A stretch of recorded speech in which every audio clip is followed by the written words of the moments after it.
We will never have another Anthony Bourdain. What I mean by that, well, Anthony Bourdain is a chef originally from, I think, Massachusetts. The guy himself is an actual character. Sadly, he killed himself, after I think like 80 years of living. But the guy, Anthony Bourdain, Tony Bourdain, is one of the most interesting people ever. Like, the dude, for one, lived paycheck to paycheck, behind on rent, for the first like 40 years of that dude's life as a top five-star chef in New York City. And the reason why I say we'll never have another Anthony Bourdain as well is like, at he made this TV show that started in the early 2000s, went all the way up to the early the early 2010s. Basically, it was like a 12-15 year long show. And he also wrote a book that made him really famous called Kitchen Confidential, or Kitchen Confidence. I read it, really great book. Just explains how his life story is. But the reason why, I emphasize that we'll never have another Anthony Bourdain, is just because of the fact that, I mean, the dude was so raw. Like, perceived, he everything that he perceived, he explained to the person. He liked someone, he explained it to them. He didn't like someone, he didn't. And that was kind of what set his show apart from like all these other travel shows. Like, you see them, they're all set up in this way that it's just like, they go to the little village and everything looks so perfect, and there's just happy people and tribal clothes and all that stuff. Like, not at all. I mean, Bourdain's videos are raw, his content's raw.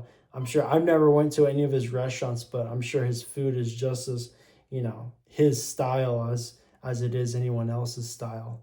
But yeah, I mean, that era of that kind of like, you know, lone wolf idea, like, goes out on their own, creates their own path, kind of like that idiot that kind of just like fumbles into the correct, opportunity at the right time. Not to say that he's an idiot by any means. No, the guy's a genius whenever it comes to cooking, whenever it comes to storytelling. Beautiful, beautiful ideas, concepts that he's explained.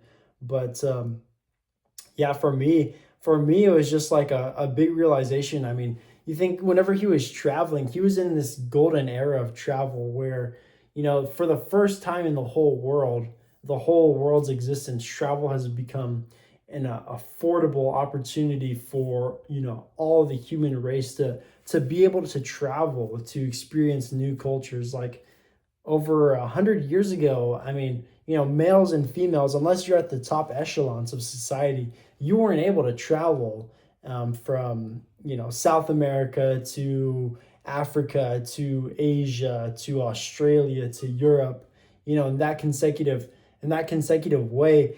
I mean, if you wanted to, and maybe if you were lucky, you had the chance to move your family from, I don't know, Europe to the United States, and maybe from the United States to South Africa, something like that, you know. But yeah, just a really cool guy, Anthony Bourdain. I think, maybe reading his book, not one of the most eye-opening books and not the best book that I ever read, but I will say the book was definitely a very beautiful book, very, very beautiful read.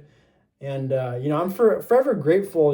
Anthony Bourdain really like really kind of set the mood for, like, what a passport bro is, and not to come off as cheese or anything, but like, Bourdain was like a forerunner in the sense that he set a new path. Like, today we see all these modern guys, that want to be like the cool LA guy, the like performative male, all this stuff. But like, Bourdain was the original, the OG performative male. No, not really.